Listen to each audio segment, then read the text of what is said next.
Rohan lived a simple life. I sold colorful fabrics in the bustling Johari Bazaar. My days were filled with the scent of spices and the happy chatter of customers. I loved my wife Priya. Our small home was always warm and laughter echoed in its rooms often. Rohan was a good man, a quiet man. He rarely caused any trouble. His world was small, but it was his. One hot afternoon, a strange tourist visited his shop. The tourist wore dark clothes, and his eyes were empty. He bought nothing, just stared at Rohan. Rohan felt a chill, despite the desert heat. The tourist spoke a few words in a language Rohan did not know. Then he was gone, like a whisper in the wind. I tried to forget the strange man, focusing on my work, but a seed of unease was planted. That evening, Rohan seemed different. He was tired, more tired than usual. I asked if he was unwell. I'm fine, Priya, just a long day. But sleep did not come easily that night. Rohan heard strange noises, like someone whispering his name. He thought it was the wind, or perhaps the old house settling. He did not want to worry Priya, so he kept his fears to himself. The next morning, the unease remained, clinging to him like a shadow. The vibrant colors of his fabrics seemed dull, and the familiar sounds of the bazaar felt distant. He felt a growing coldness inside him, a coldness that had nothing to do with the weather. Something was wrong, deeply wrong. He just didn't know what it was or why it had chosen him. His simple life was about to change forever. The whispers grew louder each night. Rohan started to jump at small sounds. He became irritable, quick to anger. This was not the Rohan his family knew. Priya watched him with growing concern. His laughter was gone, replaced by a constant frown. He started talking in his sleep, muttering strange, harsh words. Words I did not understand. Words that sounded ancient and full of hate. One night, Priya woke up. Rohan was standing by the window, staring out at the moonless sky. His body was rigid, and he was speaking, not muttering, but speaking clearly in a strong, guttural voice. It was not Rohan's voice. The language was foreign. Unfamiliar sounds filled the room. Priya felt a cold dread creep up her spine. She tried to speak to him, but he did not respond. He was not there. The next day, I recorded his sleep talking and took the recording to a local linguist. The old professor listened carefully, his face growing pale. He told Priya the language was Spanish, an old dialect of Spanish, a dialect not spoken for centuries. He asked Priya where Rohan had learned it. Priya had no answer. Rohan had never left India. He knew no Spanish. The fear tightened its grip around her heart. Rohan's condition worsened. He refused to eat, barely slept. His eyes became sunken. Dark circles formed beneath them. He looked like a stranger. He would sometimes stare at Priya with a chilling emptiness in his eyes, or with a sudden sharp malice. The whispers were no longer just at night. He heard them during the day, following him, mocking him. He was losing himself bit by bit. I sought help from local healers. Temple priests performed pujas, chanted sacred mantras, offered prayers to the gods. But nothing worked. Rohan thrashed and screamed during the rituals, spoke in that harsh foreign tongue, and cursed the holy men and their gods. The local healers were frightened. They had never seen anything like this. This was a darkness they did not recognize, a shadow from far away. News of Rohan's strange affliction spread. The story reached the local authorities. They were puzzled and worried. The words Rohan spoke, the specific curses he uttered, hinted at something beyond a simple illness. One official, who had studied abroad, recognized some phrases. They were deeply blasphemous, rooted in old European folklore, not Indian. This was unusual, very unusual. This was not a local spirit. The Indian government felt a growing unease. The demon, or whatever it was, sometimes spoke of places in Spain, ancient churches, forgotten battles. It was too specific, too detailed. This could become an international incident if mishandled. They decided to act cautiously. They compiled a report, documenting Rohan's symptoms and the strange Spanish utterances. They knew they needed help from someone who understood this specific evil. Their only option was to contact the Spanish government. It was an unusual request, a sensitive one. They explained the situation. A man in India possessed by something that spoke archaic Spanish, something that knew Spanish history. They asked for assistance, for an expert, someone who could face this dark entity, someone who could bring Rohan back from the brink before he was lost completely.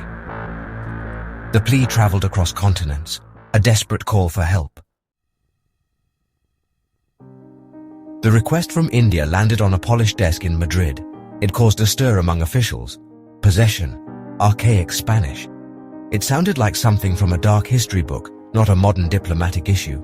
Yet, the evidence was compelling. The recordings, the detailed report. The Spanish government was cautious. They had their own experts, kept quiet for situations like this. Situations the modern world preferred to forget. They consulted the church, quietly, discreetly. The Vatican had a list, a very short list, of men who dealt with such darkness, men who walked in shadows to fight other shadows. One name stood out, Father Antonio de la Cruz. He was their best, their most experienced exorcist. He had faced unspeakable horrors and had survived, though not unmarked by them. He was a man of deep faith and profound sorrow. Father Antonio was summoned. He was an old man, but his eyes were sharp. They held a weary wisdom. He listened to the report from India, heard the recordings of Rohan's voice, the guttural Spanish, the ancient curses. He recognized the patterns, the malevolence. He had heard similar voices before, in dark rooms, in desperate battles for souls. He knew this was a genuine threat, a powerful one. The Spanish government made its decision. They would send Father Antonio to India. It was a delicate mission, politically, spiritually. He was to go as a cultural advisor, officially. Unofficially, he was going to war. He packed a small bag, his worn Bible, his crucifix, his holy water. He knew the risks, he knew the cost, but he had a duty, a calling, to save a soul trapped in darkness, even a soul so far from home. Father Antonio was not a young man. His face was a map of past battles, lines etched by sorrow and by sleepless nights. He had joined the clergy many years ago, seeking peace, seeking answers. Instead, he found a hidden war, a war fought in whispers and shadows. He had seen things that would break most men. He had seen the true face of evil, and it had looked back at him many times. His expertise was hard-won, through countless encounters with the profane. He knew the rites, the ancient Latin prayers. He understood the subtle signs of demonic influence, the way a room grew cold, the way shadows danced, the scent of sulfur or roses. He was a scholar of the forbidden, a reluctant warrior. He did not seek these fights, but he never backed down. His faith was his shield, his knowledge, his weapon. He arrived in Jaipur. The heat hit him like a physical blow. The colors, the sounds, the smells. It was a world away from his quiet monastery in Spain. He was met by Priya, her eyes full of fear and a desperate hope. She led him to their home, to the room where Rohan was kept. The air around the house felt heavy, oppressive. Father Antonio felt the familiar chill, the presence. It was waiting. He carried his own crosses, memories of past cases, souls he could not save, faces that haunted his dreams. Each exorcism took a piece of him. He knew this one would be no different. This demon was old and strong, and it was far from its usual hunting grounds. That made it unpredictable, dangerous. Father Antonio prayed silently, for strength, for guidance, for the tormented soul of Rohan, and perhaps for his own. Father Antonio, a seasoned Spanish exorcist, entered Rohan's room. The air was cold, stifling, as if the very atmosphere was charged with something malevolent. Rohan lay on the bed, his body thin and twisted. Suddenly, his eyes snapped open, but they were not his eyes. They burned with an ancient hatred. A voice, deep and rasping, filled the room. Vete, sacerdote. No tienes poder aquí. The words were a challenge, a declaration of war. Father Antonio stood firm, holding his crucifix high, and began the Rituale Romanum, the ancient Latin prayers, words of power and protection. Exorcizo te immundissime spiritus. The demon in Rohan laughed, a dry rattling sound. Tu latines inutile in esta tierra. The cultural clash was immediate and terrifying. The demon seemed to draw strength from the unfamiliar surroundings, taunting Father Antonio with images of Spain, his past failures, and his deepest fears. It spoke of Indian gods, mocking them, twisting their names. Priya and Rohan's family watched in horror, unable to understand the Spanish words, but they understood the raw malice, the pure evil radiating from Rohan. The first attempt at exorcism failed. Father Antonio was shaken, but not broken. The demon was strong, cunning, using the foreignness of India as a shield, reveling in the confusion. The priest realized his usual methods were not enough. The demon was too deeply entrenched, too powerful in this alien territory. He needed something more, something unexpected. Father Antonio was a man of God, a Catholic priest, but he was not a fool. He saw the limits of his own rituals here, in this land of ancient faiths. He asked Priya about local spiritual practices, about Hindu exorcisms. She was hesitant at first, but desperation drove her. She told him about Pandit Sharma, an old respected Hindu priest known for his wisdom and knowledge of ancient rites dealing with spiritual afflictions. Please, Pandit Sharma, we need your help. Rohan is suffering. Pandit Sharma was skeptical, wary of foreign interference. He believed in the power of his own traditions, his own gods. But Priya's genuine pain moved him, and he agreed to meet Father Antonio. The meeting was tense. Two men of different faiths, different worlds, united by a common enemy. They spoke for hours, first through a translator, then through a shared understanding of spiritual warfare. Father Antonio explained his methods, and Pandit Sharma explained his. They found surprising similarities in their understanding of evil, in their belief in a higher power. They realized the demon was using their differences against them, exploiting the cultural chasm. They decided on a bold plan, a combined ritual, blending their traditions. It was an unprecedented alliance. Latin prayers would mingle with Sanskrit mantras, holy water with sacred ash from a haven, the Christian cross alongside Hindu yantras. Some in their respective communities were shocked, calling it sacrilege. But Father Antonio and Pandit Sharma knew this was not about dogma. It was about saving a soul. They prepared for the battle together, against the Spanish shadow that plagued an Indian man. The room was prepared. Sacred symbols from two faiths adorned the walls, and the air crackled with an unseen energy. Rohan was brought in, weaker now, but the entity within him was coiled, waiting. Father Antonio began with Latin prayers, his voice steady. Pandit Sharma chanted powerful Sanskrit mantras, his voice resonant. The two streams of sacred sound filled the room, weaving together, creating a shield of spiritual force. The demon reacted with incredible violence. Rohan's body arched, and he screamed in both Spanish and Hindi, profanities and blasphemies pouring out. Please make it stop. The room grew icy cold, then burning hot. Objects shattered, lights flickered and died. The entity fought back with all its ancient rage, showing them horrible, tempting visions. It preyed on their fears, their doubts. Father Antonio saw his past failures. Pandit Sharma saw his temple desecrated. The emotional strain was immense. Rohan suffered terribly. His body a battlefield, torn between two powerful forces.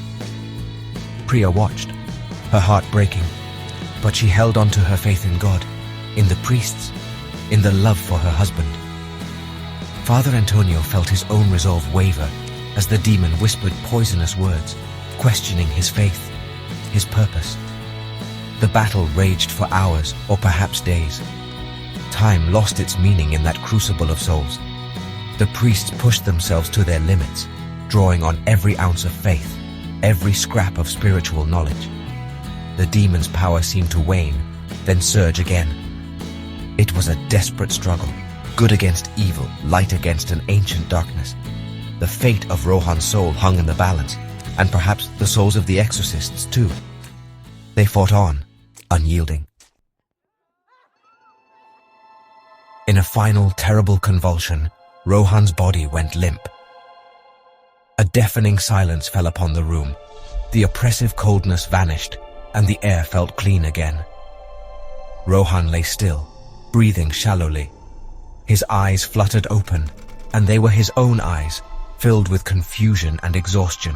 Rohan, oh, thank God you're back. Priya rushed to his side, tears streaming down her face. He was back. Her Rohan was back. Father Antonio and Pandit Sharma collapsed, drained but victorious. Or so it seemed. Rohan recovered slowly, with no memory of the possession, only fragmented nightmares.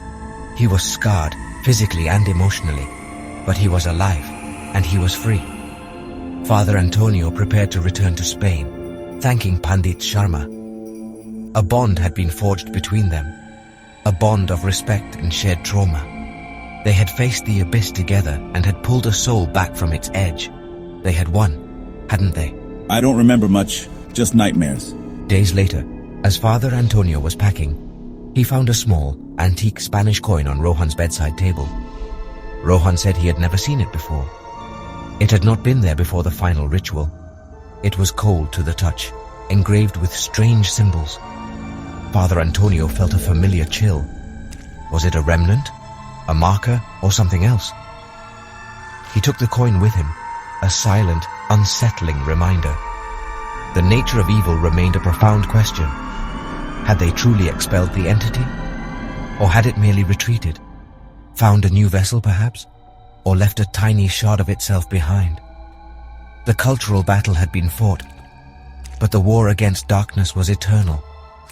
Father Antonio left India with a heavy heart, wondering if evil could truly be understood, or if it simply adapted, wearing new masks, speaking new languages, forever lurking in the shadows between worlds, waiting.